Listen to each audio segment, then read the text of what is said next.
오늘은 요한복음 16장 7, 8절 같이 한번 봉독하겠습니다. 다 같이 봉독하겠습니다. 시작. 그러나 내가 너희에게 실상을 말하노니 내가 떠나가는 것이 너희에게 유익이라. 내가 떠나가지 아니하면 보혜사가 너희에게로 오시지 아니할 것이요 가면 내가 그를 너희에게로 보내리니 그가 와서 죄에 대하여 의에 대하여 심판에 대하여 세상을 책망하시리라. 오늘 말씀은 요한복음에서 이제 예수님이 지금 어디를 떠나가시는 거죠.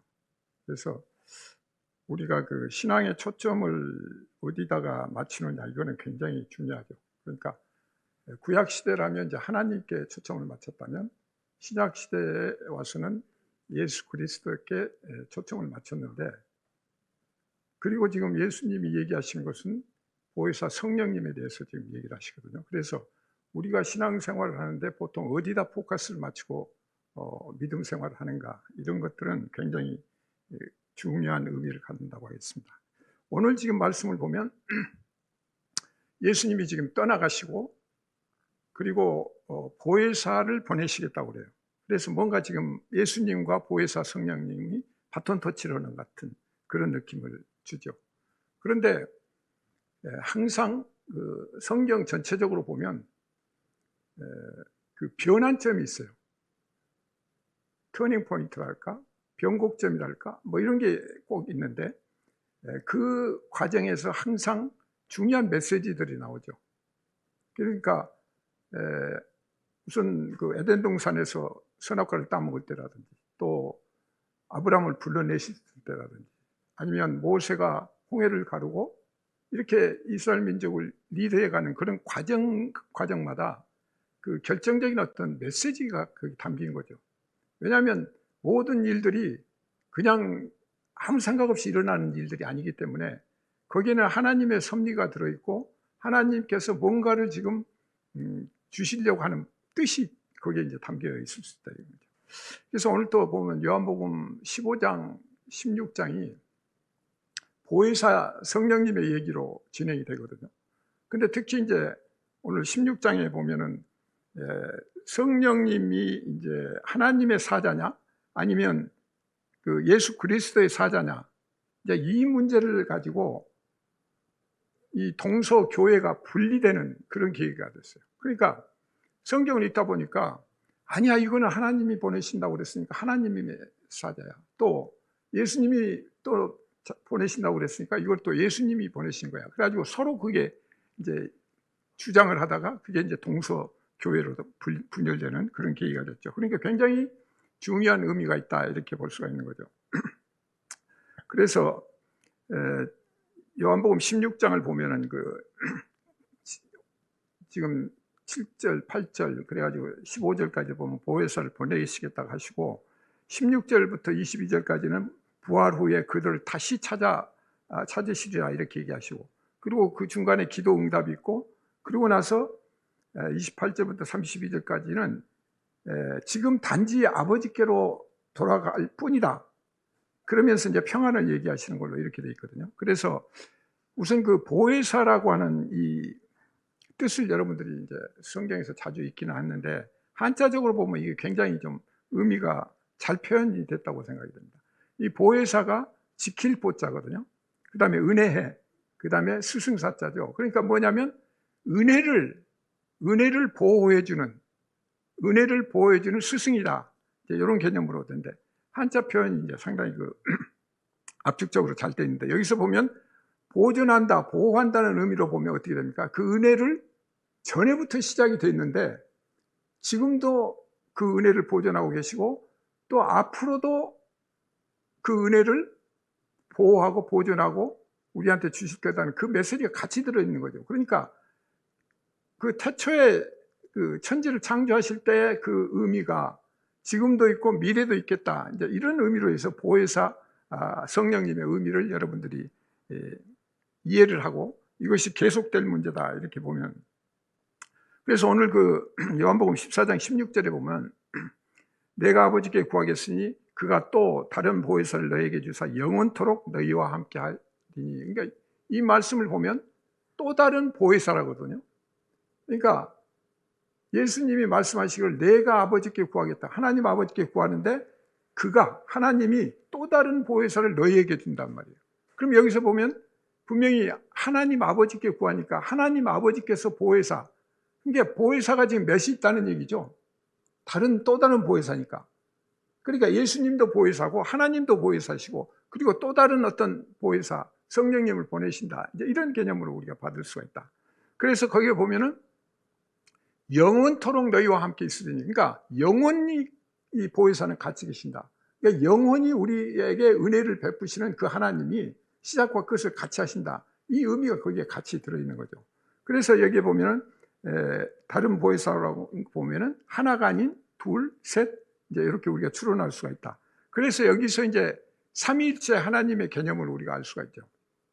그러니까 삼위일체라고 해서 삼위 하나님을 딱 성경에서 구분해 가지고 이렇게 뭐 구체적으로 설명한 게 아니라 이 말씀 중에 모든 하나님의 역사 가운데서 보이지 않게 삼위 하나님 세 분을 지금 이렇게 표현을 하고 있거든요. 그래서 우리가 그걸 이제 알아차려야 되는데, 보통 우리는 보통 삼위일체 그러면 그냥 삼위일체라는 개념으로만 알지 또 한 분 하나님이라는 개념은 좀 소홀히 하는 경향이 있다.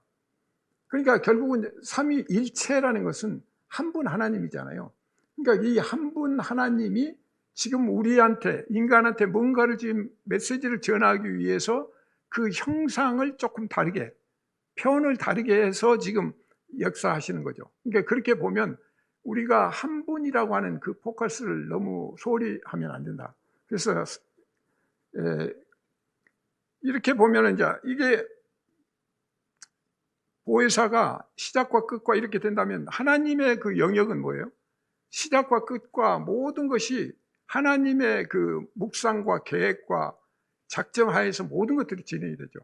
그러니까 우리가 얼핏 생각할 때는 그러면 우리의 운명도 그냥 운명적으로 지어진 거 아닌가 또 이렇게 생각할 수가 있거든요. 그래서 거기에서 신앙적으로 갈등 요소들이 마치 생길 수가 있는데, 이런 것들을 잘 생각했는데 하나님의 계획은, 하나님의 묵시는, 하나님의 작정은 변함이 없죠. 그리고 그분이 주권자이시니까. 그래서 필연이냐 우연이냐 할 때 하나님의 역사는 필연이다. 반드시 일어나야 되는 거예요. 그러니까 태초에 우리 그리스도인들을 선택하셨다고 그러면 반드시 그 사람들을 선택하시고 반드시 하나님은 마지막 영생까지, 영원한 새하늘 새 땅까지 인도해 가시는 거죠. 그러니까 중간에 뭐 내가 조금 잘했다고 해서 나를 데리고 가시고 내가 좀 못했다고 해서 중간에 떨어뜨리고 이건 아니라는 거죠. 분명하신데 문제는 하나님의 뜻을 우리가 모르니까 그러잖아요. 내가 하나님 안에 들어가 있는 건지, 나는 한다고 했는데 내가 온전히 지금 신앙생활 하는 것도 아니고 하나님이 이만큼 믿고 따라오면 의롭다고 하여 주신다고 그랬는데 과연 내가 그 정도 되는가? 이거는 내가 판단할 수가 없잖아요. 그렇기 때문에 우리는 그 믿음으로서 이제 거기에 가고 성경에서 제시해 주시는 그 길을 따라가는데, 우리는 반드시 필연과 우연이라는 개념을 놓고 보면 이 하나님의 계획은 반드시 절대적으로 이루어지고 앞으로도 이루어 가실 거다. 이제 이런 생각을 우리가 가져야 된다. 그래서 오늘 본문 말씀 보면 내가 떠나가는 것이 너희에게 유익이라고 그랬거든요. 그러니까 예수님이 지금 떠나가시는 게 너희들한테 유익이라는 거예요. 그러니까 지금 와 계신 동안은 유익이 안 됐다는 얘기죠. 그죠? 역으로 생각하면. 그러면 3년 동안 이제 공생에 3년 반 가까이 하시고 그랬는데 크게 유익이 안 됐다는 얘기죠. 그 다음에 떠나가지 아니하면 보혜사가 오시지 않을 거다. 그러니까 내가 떠나가야 보혜사가 오신다. 그러니까 완전히 보혜사 성령님하고 나하고 바톤 터치를 하는 거고, 내가 반드시 가야 반드시 보혜사 성령이 오신다. 이제 이 개념이 되잖아요.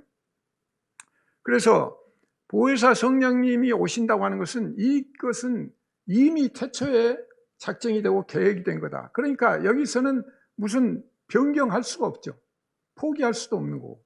그러니까 예수님이 성육신 하신 것도 구약에서 다 예언이 됐고, 성육신 돼가지고 오셔서 이 땅에 사시면서 뭐예요? 30년 그냥 지내시다가 이제 공생애를 시작하시면서 그 짧은 기간에 제자들 모아가지고 활동하셨잖아요. 그리고 제자들한테 마지막에는 내가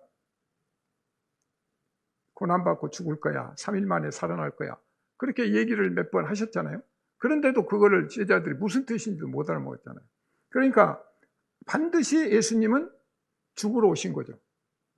반드시 죽으셔야 되는 거예요. 그러니까 이 개념을 우리가 확실히 또 해야 되는데, 또 우리 신앙생활 하다 보면 그거 이제 왔다 갔다 이렇게 되겠죠. 그래서 하나님이 주권 행사를 하시기 때문에 친히 그 준비하시는 모든 일정이다. 그래서 모리아산에서 그 아브라함이 깨달은 거, 이게 지금 다 맥이 그렇게 연결돼요. 그러니까 거기 비밀을 다 암시를 해 놓으신 거죠. 그러니까 이 부분을 이제 같이 생각하면서 하나님의 계획은 빈틈없이 지금 진행이 되신다. 그래서 다만 여기서 지금 예수님이 가시고 보혜사 성령님이 오신다고 하는 것은 성령님이 오심이 또는 그 그리스도의 그 대속의 열매를 맺는 이것이 훨씬 중요하다. 이제 이런 개념이 들어있는 거죠. 그러니까 내가 가야 되는 것은 더 좋은 것들, 더 큰 것들을 지금 해야 되니까 내가 떠나가야 된다. 이제 이런 개념으로 보시면, 그래서 가면 내가 그를 너희에게 보내리니, 그래서 가면 내가 그를 보낸다는 것은 얼핏 보면 예수님이 지금 가고 예수님이 보내신다는 얘기가 되죠. 그런데 여기서 우리가 잘 생각해야 되는 건, 왜 그러면 예수님이 떠나가셔야 되는가? 이 부분을 우리가 잘 생각을 한다. 예수님이 왜 떠나가셔야 돼요? 십자가 못 박히기 위해서? 부활하시기 위해서? 뭐 여러 가지 이제 생각을 할 수가 있죠. 그런데 근본적인 문제는 우리 인간이 하나님을 못 알아봐요. 말귀가 뚫리지 않았고 예수님 말씀을 듣지 못해요. 가장 결정적인 문제가 그거예요. 그러니까 여러분들이 생각할 때는 나를 구원하시기 위해서 예수님이 오셔가지고 십자가에 못 박혀 죽으시고 그래서 부활하시고 우리는 부활 그 하나님을 믿어야 된다. 이제 이렇게 가잖아요. 그게 뭐 틀렸다는 게 아니라 근본적인 이유는 하나님이 태초부터 자기를 계시하시고 알아먹게 계속 하는데도 불구하고 구약 그 역사 내내 제대로 알아먹은 이스라엘 후손도 별로 없잖아요. 몇 사람 손꼽을 정도고 거의가 하여튼 이방신, 다른 신 쫓고 엉망진창으로 거의 했잖아요. 거의 뭐 여러분 다 따로 얘기 안 들어도 말라기서만 읽어봐도 구약의 마지막 그 선지서가 그냥 아주 비참하게 써져 있잖아요. 그리고 예수님이 오시기 한 350년, 400년 그 사이에 아무 하나님의 그 메시지가 없었어요. 공백 기간이었어요. 그리고 예수님이 오셨는데도 불구하고 예수님이 산상수훈을 통해서 또 제자들과 여러 병도 고치고 기적도 하시면서 이렇게 보여주셨는데 말귀를 못 알아듣어. 하나님의 아들이다? 무슨 소리야? 그러니까 결국 죽였잖아요. 십자가에. 그러니까 이미 그런 것들이 애정이 되었다는 것보다도 인간이 하나님 말귀를 못 알아봅니다. 하나님의 가장 큰 비밀이 예수 그리스도거든요. 하나님이 태초부터 모든 창조주이시니까 모든 비밀을 다 갖고 계신데 하나하나 이렇게 모든 것을 계시해서 우리에게 알려주시는데 가장 큰 비밀이 예수 그리스도다. 그러니까 예수 그리스도의 이 비밀을 우리가 잘 알아야 되는 거죠.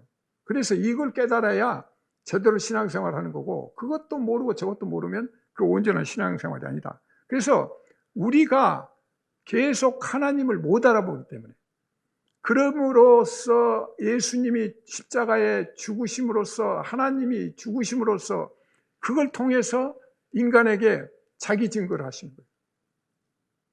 그때부터 이제 믿음이 시작이 되고 동시에 성령께서 오셔가지고 그 심령을 육신적으로는 못 알아먹으니까 우리가 육신적으로 보고 아무리 예수님이 눈앞에 있어도 그걸 못 알아보잖아요.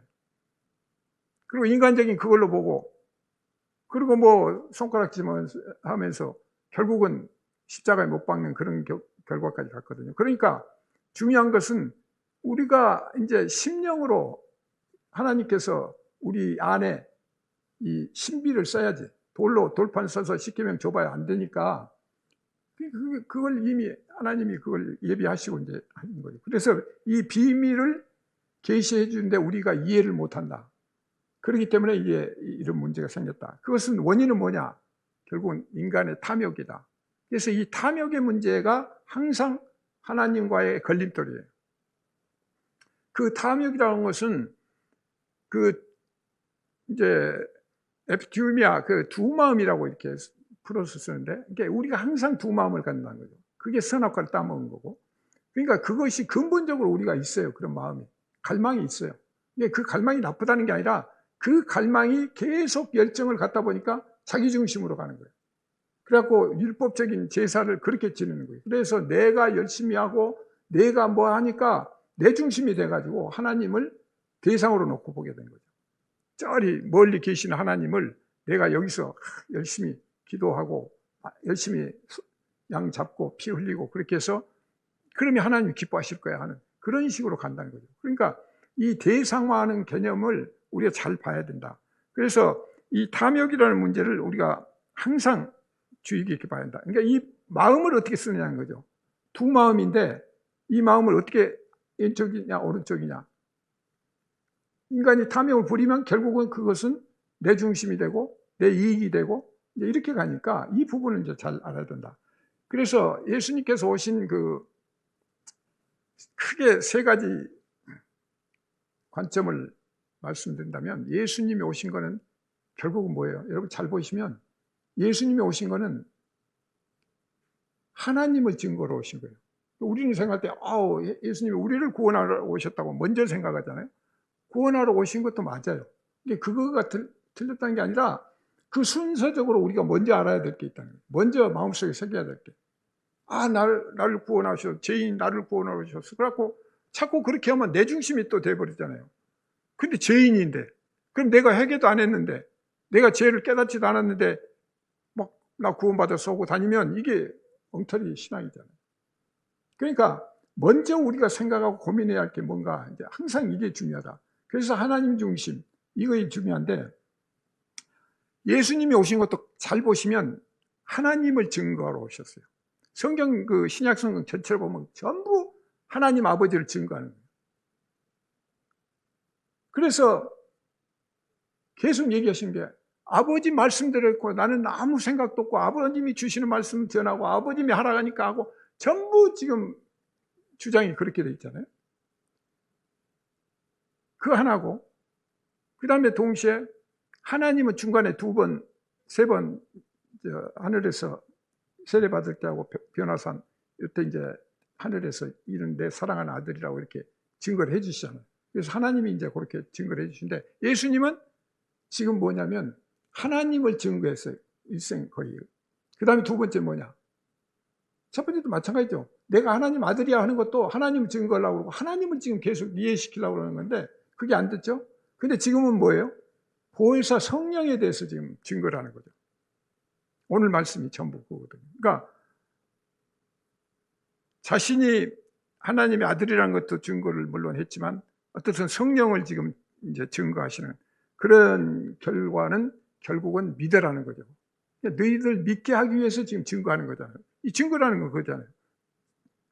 법원에서 재판할 때도 마찬가지. 어떤 증거를 댄다는 건 이건 확실히 이게 범죄자다 믿어라 이제 이런 거잖아요. 그러니까 우리가 예수님이 하나님을 증거한다는 것은 하나님 믿으라는 거고 하나님 아들이야 하는 것은 하나님 아들이니까 하나님 믿으라는 거고 성령님 보내실 거야 그러니까 성령님 그러니까 하나님이 보내신 거니까 그래서 하나님이 아버지가 보내신다 또 아니면 내가 보낸다 이렇게 해서 그 성령을 지금 보증하고 계시는 거죠. 그래서 우리는 증인의 삶을 사는 거다. 그래서 그리스도인의 삶이라고 하는 것은 증인의 삶인데 그게 이제 전도죠.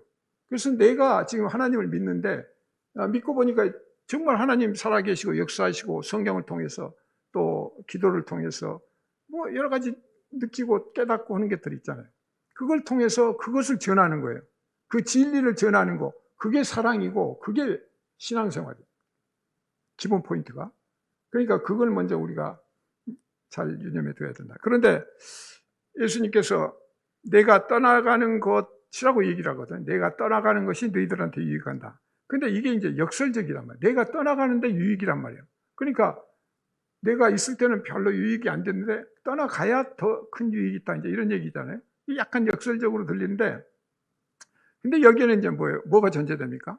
여러분 다 아시다시피 떠나가면 뭐예요?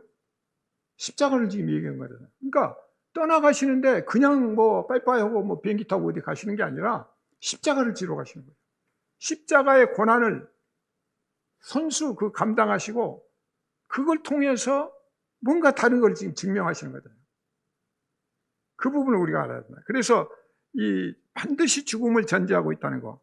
이것이 이제 보혜사 성령을 다시 증명하면서 일어나는 이 문제인데, 그렇다면 우리가 예수님께서 반드시 십자가를 지셔야 되고 죽으러 오셨다는 이 개념을 먼저 정확해야 된다. 그래서 우리가 초보자 때는 예수님 십자가에 박혔으니까 얼마나 아프실까, 그리고 뭐 얼마나 고통스러울까, 내가 이제 뭐 거기까지는 1단계라면 그 다음에 나도 거기 있었으면 나도 똑같은 의미였을 거야, 내 죄가 커, 이제 거기까지가 뭐 어느 정도 느끼는, 조금 더 신앙이 커질수록 그런 느낌이 오죠.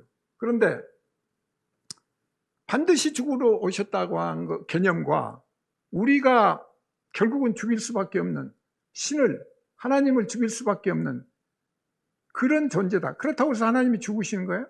그건 아니잖아요. 영원하신 분인데, 그러면 육신을 입고 오셨는데 그 육신만 죽이면, 그러면 육신을 죽이는 거하고 영원히 죽는 거하고 하나님의 죽음과 우리의 죽음이 다르다는 거죠, 개념이. 그죠? 그러니까 우리는 우리 개념으로 죽는 거는 나쁜 거야. 사람 누구 죽었어, 아팠어, 아이고 아픈 건 나쁜 거고, 죽었어, 그럼 그거 슬픈 거, 나쁜 거, 이렇게 보는데, 영혼의 입장에서 보면, 믿는 사람 입장에서 보면 죽음이 어때요? 더 좋은 거잖아요. 천국이 기다리고 있고 천국으로 들어가는, 영혼으로 들어가는, 우리 인생은 한순간 찰나라면 지금 영혼으로 들어가는 그 창구가 되잖아요. 문이 되잖아요. 그러니까 우리가 일반적으로 죽음에 대한 정의를 해놓는 그 사고하고는 전혀 다른 그런 하나님 죽음이 다른 거죠. 그래서 이 죽음을 통해서 이제 부활이 증명이 되는 거고, 그리고 부활은 또 성령을 증명하는 그런 경우가 되는데, 여기서 또 이제 중요한 건 뭐예요? 중요한 메시지는 뭐냐면, 지금 예수님이 육신을 입었잖아요. 그런데 죽으신단 말이에요. 그래가지고 지금 부활을 우리가 알잖아요. 부활하셨던. 그럼 부활은 영이잖아요. 그러니까 육신과 부활 그 사이에 지금 십자가가 들어있는 거예요. 그러니까 이 십자가를 반드시 통과를 해야 되는 거고, 거기에는 반드시 죽음이 같이 끼어 있는 거죠. 그러면 이 죽음의 문제를 우리가 어떻게 해야 될 것인가? 결국 영과 죽음의 그 육신의 문제, 이 부분을 우리가 생각해야 되는데, 결국은 잘 보시면 예수님이 죽으심으로써 예수님의 육신은 어떻게 돼요? 삭제가 되는 거죠. 그리고 새로운 몸으로 입으셨어요. 우리가 감지할 듯 말 듯한 그 육신을 입고 이제 부활하셨단 말이에요. 그러니까 결국은 성경이 얘기하고자 하는 것은 그 두 가지 측면으로, 그래서 우리가 얘기를 하는데, 예를 들면 우리 말씀을 로고스와 레마 이렇게 표현하잖아요, 헬라어로. 그러면 우리가 로고스라고 하면 일종의 그릇이단 말이에요. 그릇이고, 레마 하면 그 안에 든 알맹이. 그러니까 육신, 그러면 예수님이 오셨는데 예수님이라는 그 육신의 그거 보면 그게 이제 그릇이나 마찬가지예요. 그 안에 하나님이 안고 오셨죠. 말씀 안고. 그게 이제 예수님의 그 진짜 인자, 하나님 진리죠. 우리도 마찬가지예요. 그러니까 성령님이 우리 안에 들어오셨다면 우리 육신은 죽고 흙으로 돌아가지만 이 안에 있는 성령과 내 영이 합해서 완전히 새로운 몸을 입고 새로운 변화가 되는 거죠. 그러니까 이 부분이 이제 십자가에 같이 걸려 있는 거죠. 그래서 어떻게 보면 그 경계선이라고, 십자가가. 그러니까 이 경계선을 넘어서느냐 안 넘어서냐, 이 부분인데, 이것을 여러분들이 요한복음 3장 6절에서 보면 육으로 난 것은 육이요 영으로 난 것은 영이니 이렇게 딱 구별을 해주잖아요. 살리는 것은 영이니 영은 무익하니라. 내가 너에게 이른 말은 영이요 생명이라. 그래서 말씀이 영이고 생명이라고 이렇게까지 해주고, 그러면 영과 육은 이렇게 구별이 되잖아요. 그러면 이 육과 영 이 사이 이 틈새를 어떻게 할 거냐, 이게 사람의 힘으로 자기 지식이나 능력이나 이걸로 그걸 넘어갈 수가 없어요. 인간의 한계가. 그래서 이 연결고리, 사다리를 놓을 수 있는 분이 누구냐? 예수 그리스도가 오셔가지고 성령으로 이제 그것을 연결을 시킨데, 그래서 니게데모가 밤중에 그 찾아왔잖아요. 그래가지고 그 예수님 만나서 거듭남에 대해서 얘기를 듣고 그리고 이제 깨달았는데 결국은 이 거듭남이 안 되는 경우는 이 세상에 우리가 살기 때문에 우리는 세상의 종로로 사는 거고, 우리가 이제 하나님을 알게 되면 이제 의의 종이 되는 거죠. 그래서 로마서에서 얘기하는 이제 그 종의 개념이 달라진다. 그러니까 종이라고 하는 것은 딱 거기에 부속물로 붙어 있는 거예요. 그러니까 우리가 하나님의 종이 된다면 완전히 하나님과 하나가 되어 있는 거죠. 그 다음에 죄의 종이다? 그러면 세상 종이다? 그러면 세상에 딱 묶여 있는 거예요. 그러니까 일심동체나 마찬가지라는 거죠. 그래서 이런 부분들을 우리가 먼저 생각을 하면서 육체적인 어떤 현존 이런 것은 결국은 사람들이 눈에 보이니까 자꾸 눈길을 끌죠. 그러니까 우리가 외모를 따지고 뭐 화장하고 뭐 그래서 자꾸 사람 눈길을 끌고 또 눈길이 그렇게 끌려요. 그러니까 계속 거기에 끌려다니면서 그런 식의 삶을 사는 거죠. 그리고 그것이 최고라고 생각하고 그걸 비교를 하게 되죠. 그리고 그걸과 비교해서 나는 아이고 못생겼네, 나는 돈이 없네, 뭐 자꾸 이렇게 하면서 비교하고 자격지심을 갖고 그러면서 인간적인 그 갈등이나 고뇌가 거기에 있는데, 만약에 성령을 믿는다면 성령은 마음을 움직이는 거죠. 그래서 우리 안에 들어오셨다고 내주하신다, 그거는 우리 마음을 움직여서 가는 거기 때문에 육신을 움직이는 것과는 전혀 차원이 다르다. 그래서 율법은 결국 그 사람을 죽이는 것이죠. 외형적으로 우리가 움직이는 것은 결국 그 사람을 망하게 만드는 거고 죽이는 거다. 그렇다면 성령은 우리에게 생명을 주시는 거니까 우리가 거기에 따라야 되는데, 로마서 8장 5, 6절에 보면 이렇게 나오죠. 육신을 따른 자는 육신의 일을, 영을 따른 자는 영의 일을 생각하나니 육신의 생각은 사망이요 영의 생각은 생명과 평안이라. 그래서 육신의 생각을 하면 그게 사망이 되는 거예요. 자동적으로 죽어 있는 거죠. 그래서 우리가 이 세상과 육과 땅과 하늘과 이 경계선을 넘어서는 이게 굉장히 중요한데, 결국은 이 땅에서 우리는 죽어야 되는 거죠.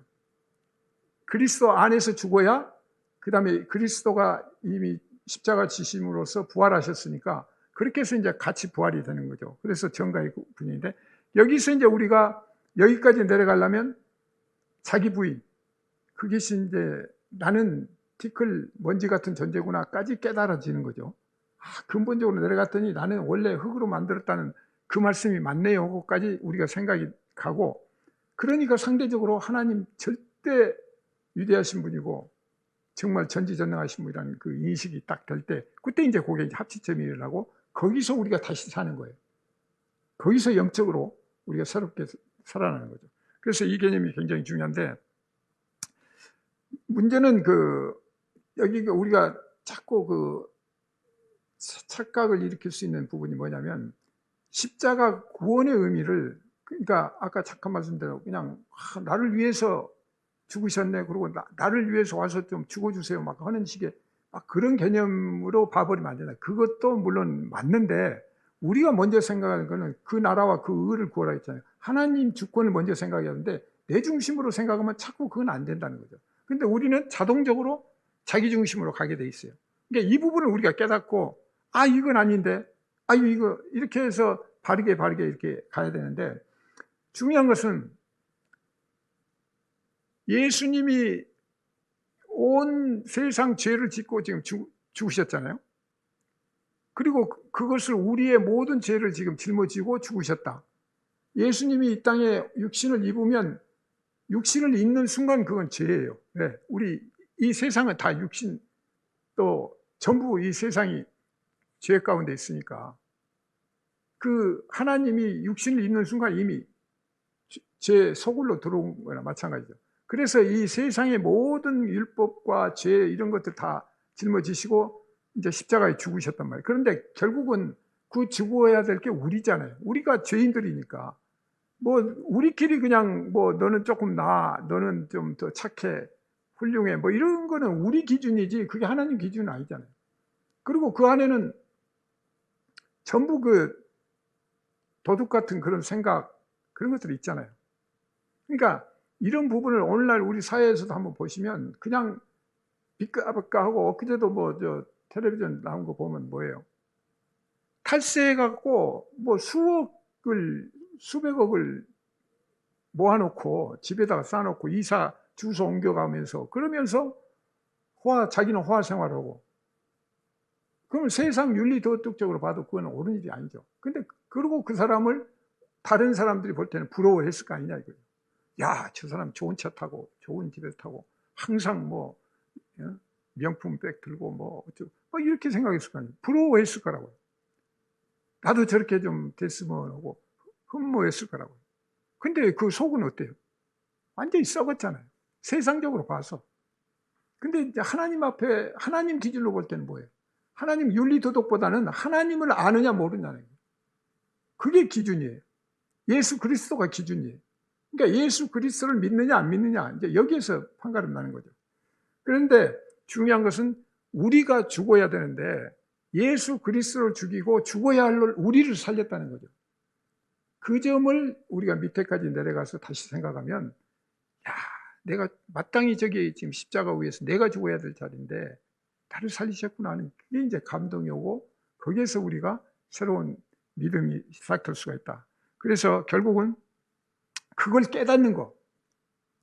예수님이 십자가를 지시고 결국은 우리의 모든 죄를 짊어지시고 정말 그런데 내가 반드시 거기에 내가 들어갈 자리였구나 하는 그 깨달음이 왔을 때, 그게 이제 진짜 믿음이고, 바로 거기서 자기 부인이 일어나는 거예요. 우리가 자기 부인하고 자기 십자가를 지라니까 막 예수님처럼 내가 뭘 어떻게 할까? 너무 막연하기도 하고, 내가 예수님처럼 십자가에 못 박혀 죽어야 내가 예수님쯤 되는 건가? 이렇게 착각을 하면 안 되죠. 왜? 그러면 예수님 오신 의미가 없잖아요. 예수님이 오신 거는 인간 자체가 근본적으로 안 되는 거예요. 말귀도 못 알아먹고 말씀을 전해도 못 알아먹고 그런 존재이기 때문에 결국은 십자가라는 걸 통해서 우리한테 보여주셨단 말이에요. 그럼 그걸 깨달아야 되는 거죠. 그러면 돼. 그게 이제 자기 부인이 된 거고, 그야말로 그 사람이 이제 하나님 기뻐하시는 구원받는 자가 되는 거죠. 그러니까 이 개념을 우리가 잘 그래서 우리가 성경을 읽을 때, 기도할 때 그 깨달음이 와야 돼요. 성경을 그냥 뭐 막 읽고 지나가고 뭐 그냥 대충 읽고 그래가지고 아니라 정말 어느 읽는 순간에 번쩍 이렇게 성령께서 깨우쳐주는, 이거구나 하고, 그랬을 때 깨달음 속에서 감탄하고 거기서 찬송이 나오고 그게 기쁨이고, 그게 순간순간인데 쌓이고 쌓이면서 나중에는 그것이 큰 기쁨이 되고, 그것이 나중에 천국에 가서는 완전히 이제 그런 삶을 살 거다. 그래서 이런 부분들을 우리가 가져야 되는데, 결국은 그것이 말씀의 완성이다. 원어로 보면 이 결국은 십자가의 완성이라고 하는 말씀의 완성이다. 말씀이, 하나님 말씀이 그러니까 십자가에서 예수님 다 이루었다고 하시는 얘기가 뭐예요? 다 이루었다. 뭘 다 이루셨어요? 뭐 세상에 무슨 빌딩을 많이 지어서 이루신 거예요? 그거 아니잖아요. 말씀, 그 전하시고자 하는 하나님의 그 뜻, 메시지, 그게 십자가에서 다 전해진 거예요. 그러니까 그걸 깨달으면 그 사람은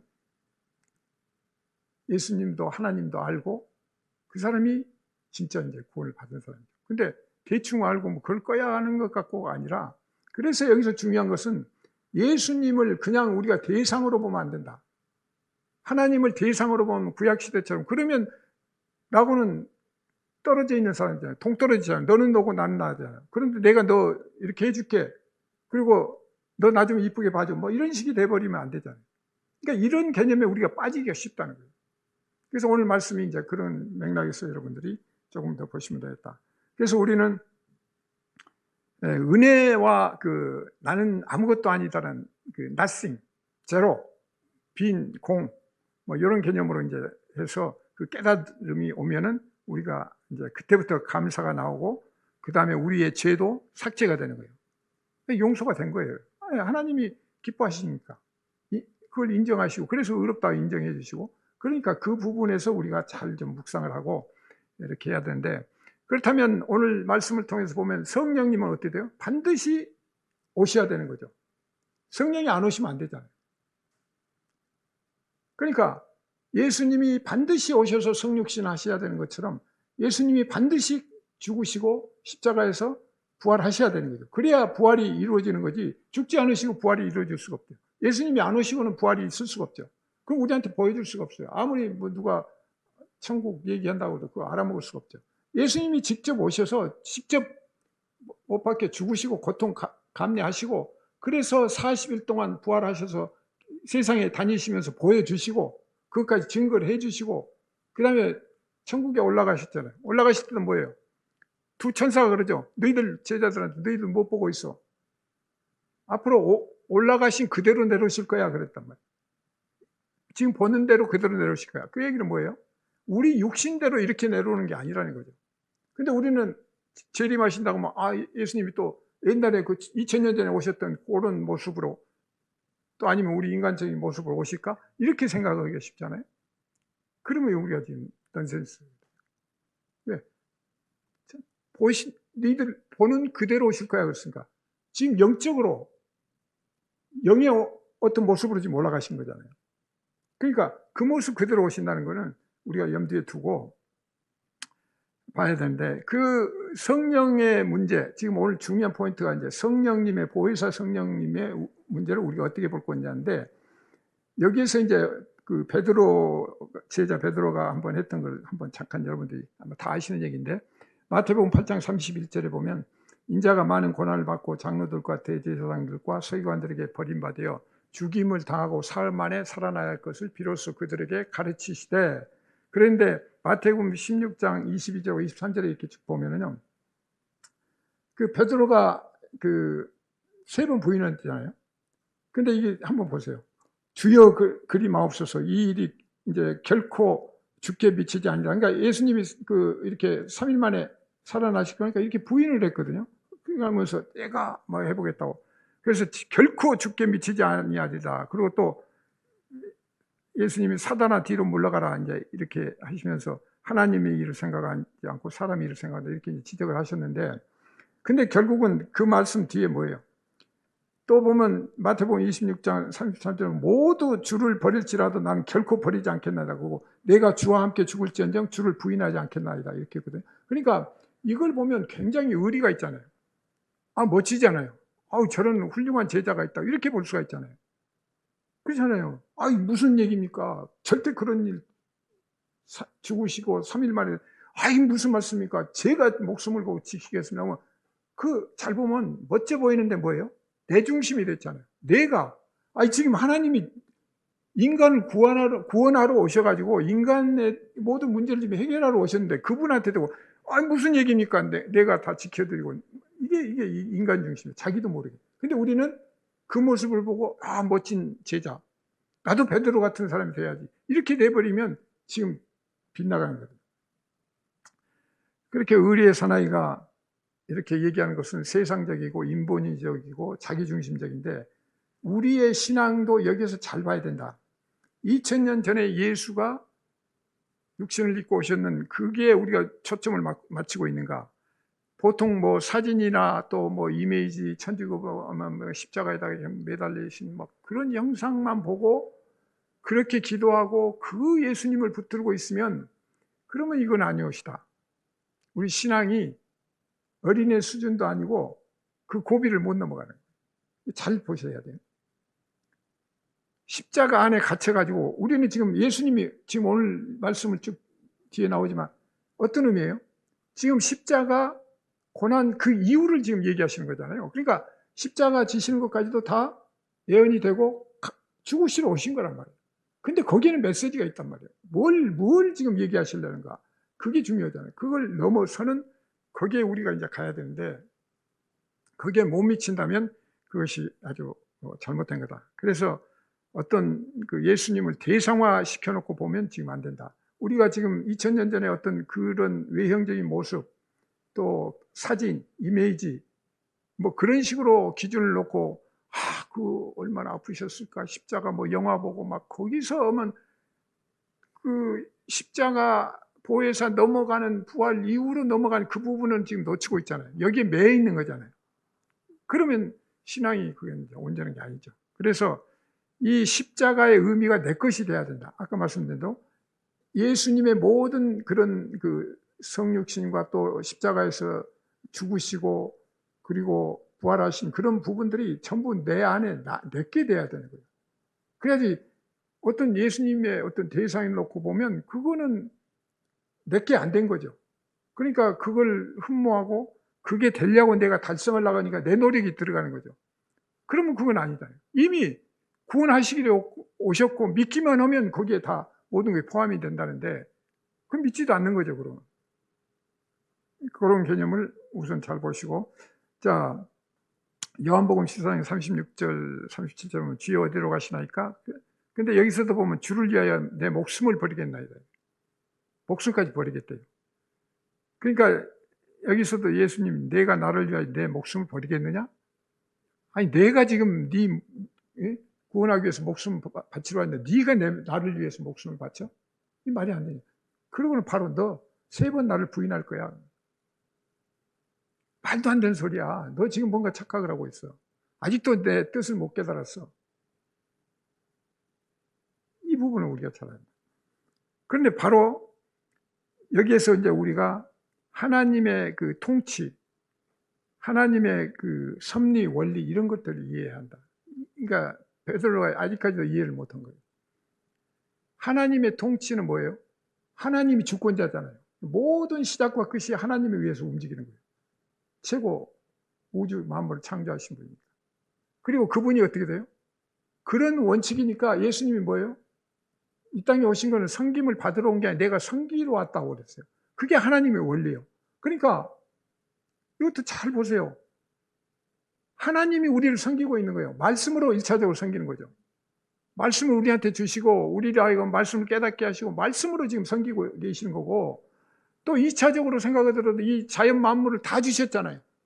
다 주셔서 먹을 거 입을 거 다 만들어 주시고 우리 육신도 주시고 생명 주셨으니까 지금 우리를 지금 섬기고 계시는 거예요 지금. 그런데 내가 거기다 무슨 그런 분한테 내가 뭘 어떻게 섬긴다는 거예요. 그러니까 이게 섬긴다는 개념도 정확히 하지 않으면 자꾸 이렇게 혼동이 오니까 신앙이 왔다 갔다 흔들리고 이게 무슨 소리야? 이렇게 돼버리는 거예요.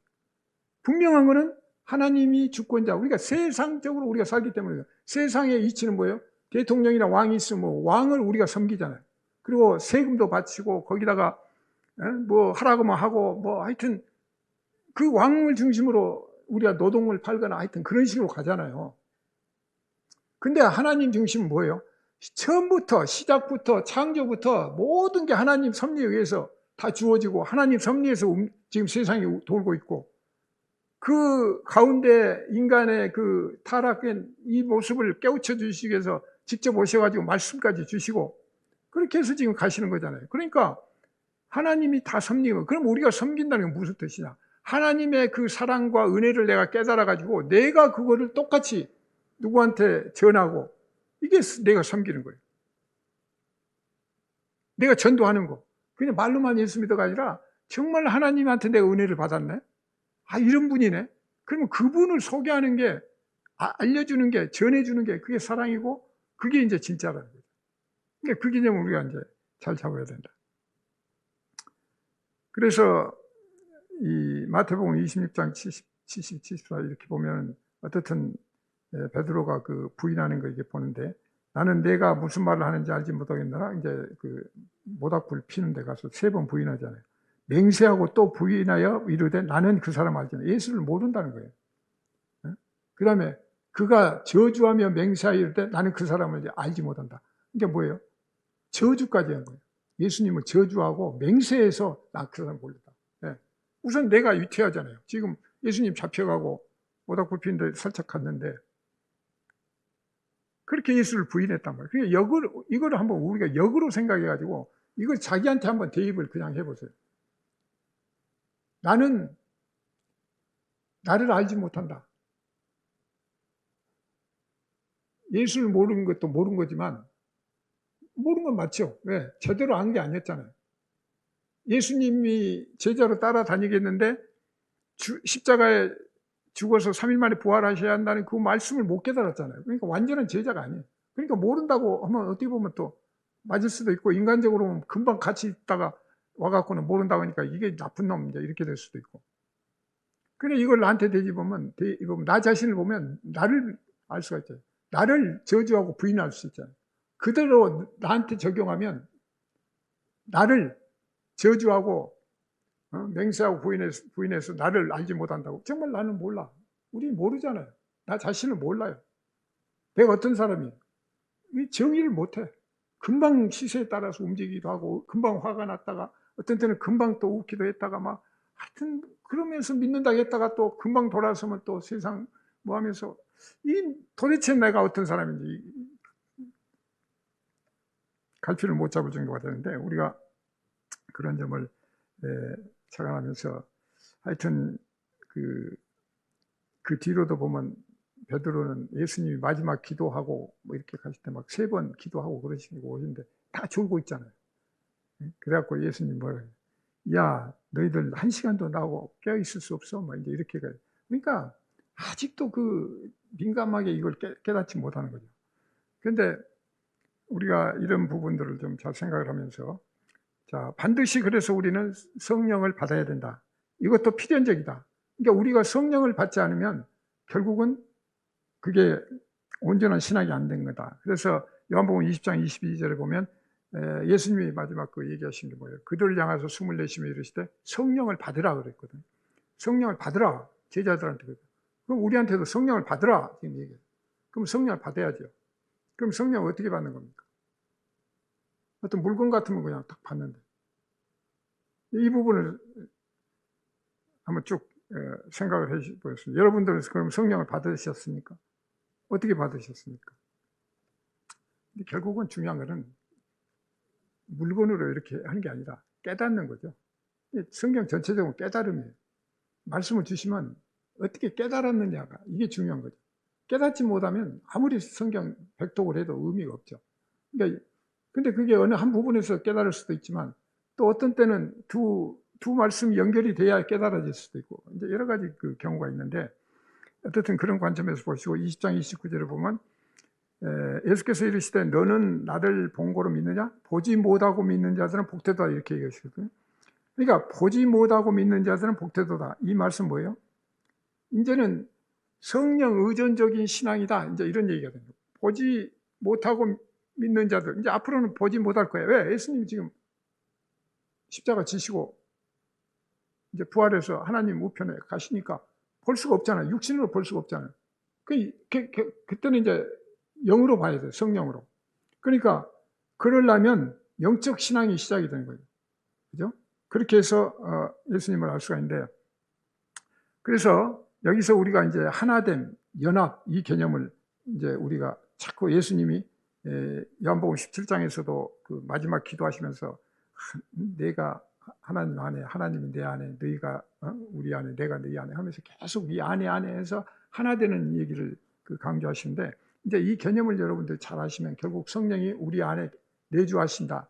이 개념을 우리가 확실하게 잡을 수가 있죠. 그래서 이 성령 시대가 지금 왔다는 것은 뭐예요? 우리가 이제 성령님을 중심으로 가야 되는데 이 성령님 의지에서 성령이 안에서 우리 안에 계시니까 그 안에 계신 우리 성령님의 그 뜻을 받들어서 성령님이 인도하시고 깨우쳐주는 이걸 우리가 들을 수 있고 그렇게 가야 되는 거죠. 그렇기 때문에 이제 이런 것들을 우리가 좀 생각을 해야 하는데 요한복음 14장 20절에 그날에는 내가 아버지 안에 너희가 내 안에 내가 너희 안에 있는 것을 너희가 알리라. 그러니까 그날에 이제 예수님이 십자가 지고 이제 부활하신 뒤에 이제 그때는 너희들이 알 거야. 그 안에 이 부분을 알 수 있을 거다. 이 부분은 이제 중요한 거죠. 그래서 이게 이제 우리 지금 현재 살아가야 될 시대다. 고린도전서 3장 23절에는 너희는 그리스도의 것이요 그리스도는 하나님의 것이다. 그러니까 여기서도 너희는 그리스도의 것이고 그리스도는 하나님의 것이다. 그러니까 여기에도 같은 연합 개념, 하나 되는 개념이 들어가 있죠. 그 다음에 로마서 8장 14절에도 무릇 하나님의 영으로 인도함을 받은 사람은 곧 하나님의 아들이라고. 그러니까 하나님의 그 영으로 인도를 받으면 하나님의 아들이라고 지금 이게 우리가 하나님의 아들이에요. 그래서 하나님의 아들이라는 개념도 우리는 제자 되자고 그러잖아요. 제자는 그냥 제자 되는 건데 결국 성령 전체적인 그 맥락은 뭐냐면 아들을 낳는 거예요. 그래서 하나님 아들이 오셨고 하나님 아들이 우리도 양자 됐다고 그러잖아요. 그게 더 중요한 개념이에요. 그러니까 우리가 하나님의 아들이 되는 거죠. 아들. 그래서 우리도 또 말씀을 전해서 진리를 전해서 아들을 낳는 거예요. 그러니까 이 개념이 제자 되는 개념하고는 조금 다르죠. 제자는 그냥 외형적으로 따라다니면서 뭐 예수님 따라다니다가 또 마음에 안 드니까 막 많은 제자들이 그냥 흩어져 버리고 그러잖아요. 또 막 뭐 오병이어 기억 잃으니까 막 뭐했다가 또 가버리고. 그러니까 그런 식의 그 제자는 들다. 그래서 하나님의 영이 하나님의 아들이고 그 다음에 아바 아버지라고 부를 수 있는 이제 이런 관계까지 됐다. 그래서 이런 부분들을 우리가 두고 우리 마음가운데 둬야 되는데, 그래서 우리가 이제 그 기도를 하고 묵상해야 될 이유가 결국은 요한복음 14장 17절에 보면 그는 진리의 영이라 세상은 능히 그를 받지 못하나니 이는 그를 보지도 못하고 알지도 못함이라. 그러니까 이제 보지도 못하고 알지도 못해요.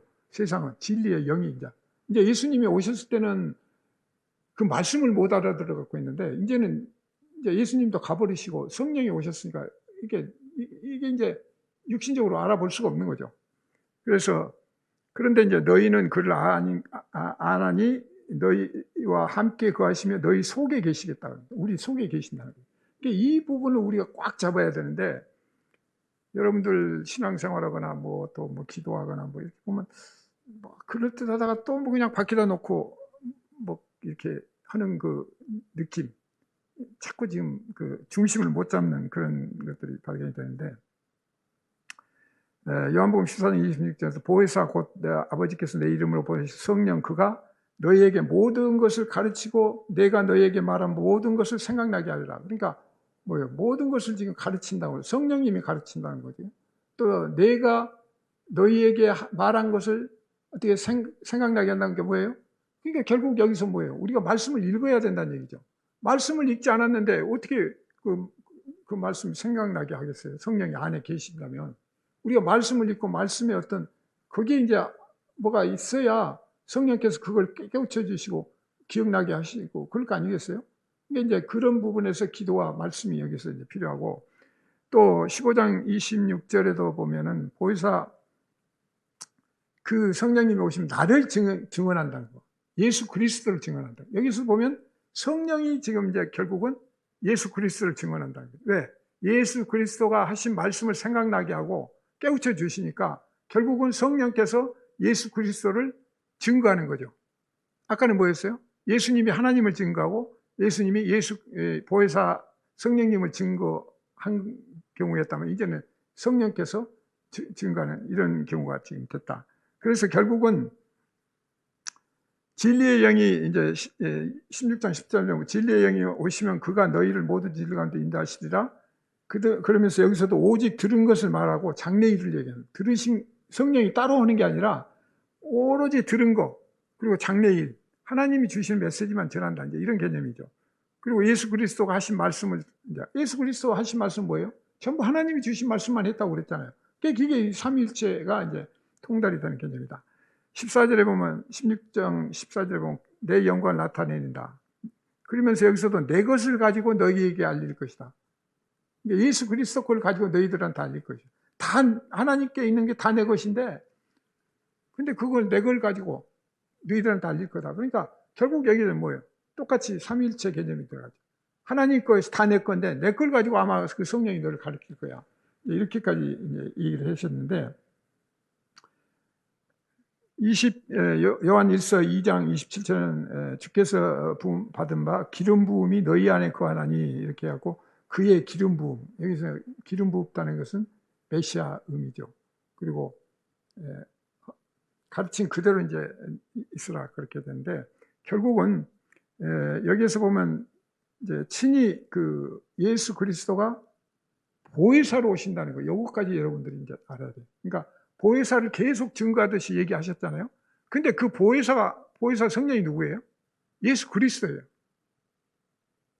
그러니까 이 부분을 우리가 이제 예수 그리스도가 보혜사고 성령이다. 그러면 우리가 재림에 생각할 문제하고도 여기서 좀 생각했는데, 내가 가면 내가 그를 너희에게 보내라. 근데 이 원어도 보면 그로 너희에게 보낼 거다. 그래서 보혜사를 보내시고 떠나시고 하는데, 이 요한복음 16장 16절에 보면은 조금 있으면 너희가 나를 보지 못하겠고 또 조금 있으면 나를 보리라, 이렇게 이 말씀은 그 전에 얘기하신 거거든요. 그러니까 너희가 나를 보지 못하는데 그 또 조금 있으면 본다는 거예요. 그러면 못 알아먹었잖아요, 제자들. 이게 뭔 말이야? 못 알아먹었잖아요. 근데 예수님은 지금 뭘 얘기하는 거예요? 조금 있으면 못 봐. 내가 죽으러 가니까 십자가 죽고 부활하고. 근데 조금 있으면 본다. 그럼 여기서 뭐냐면 너희가 나를 보지 못하겠고 하는 건 뭐예요? 육신적인 나를 보지 못하는 거예요. 조금 있으면 나를 보리라 뭐예요? 육신적인 나가 아니라 영으로운 보혜사 영이 나를 볼 거야. 만날 거야. 그 개념이잖아요. 그래서 여기서 이제 그런 그 바튼 처치 이런 부분들을 우리가 생각을 하면서 요한복음 14장 28절 내가 갔다가 너희에게로 온다 하는 말을 너희가 들으면 이렇게, 그러니까 내가 갔다가 너희에게로 온다. 그러니까 내가 갔다가 너희에게로 온다. 그러니까 예수님이 오시겠다는 거잖아요.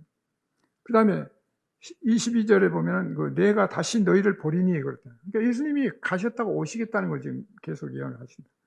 또 요한복음 7장 30절에도 목마르거든 내게로 와서 마시라 그러면서 나한테 와서 마시라 그러는데 뭐예요? 생수의 강이 흘러나온다는데 그 배에서. 근데 그게 성령을 얘기하는 거잖아요. 그러니까 나한테 와서 마시면 성령이 넘쳐날 거야. 그러니까 결국은 나를 먹으라. 그래서 이 만찬 하시면서 하는 메시지가 같이 내 몸과 내 피를 먹어야 된다.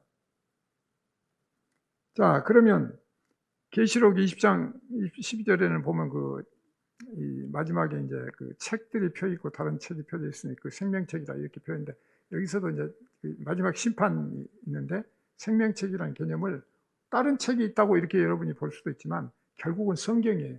성경을 어떻게 읽느냐? 성경책이 생명책이에요. 우리가 성경책을 읽고 깨달으면, 하나님을 알고 성령님을 알고 하나님 깨달아가지고 진리를 깨달으면 그게 내가 진리가 되는 거고, 그 성경책이 내 생명책이죠. 근데 아무리 성경책 갖다 놔도 보지도 않고 뭐 이건 무슨 소설책만 또 못해 답답해 그리고 쓰레기통에다 넣어버리거나 태우면 그건 아무것도 아니죠. 그게 이제 저주의 책이 되는 거예요. 그러니까 이 개념을 우리가 이제 그래서 결국 우리는 하나님 앞에 이제 마지막 설 텐데, 오늘 주신 말씀을 통해서 이게 예수님이 십자가에 죽으시고 부활하시고 성령으로 오셨다. 그리고 지금 성령으로 오셔서 우리 안에 계신다.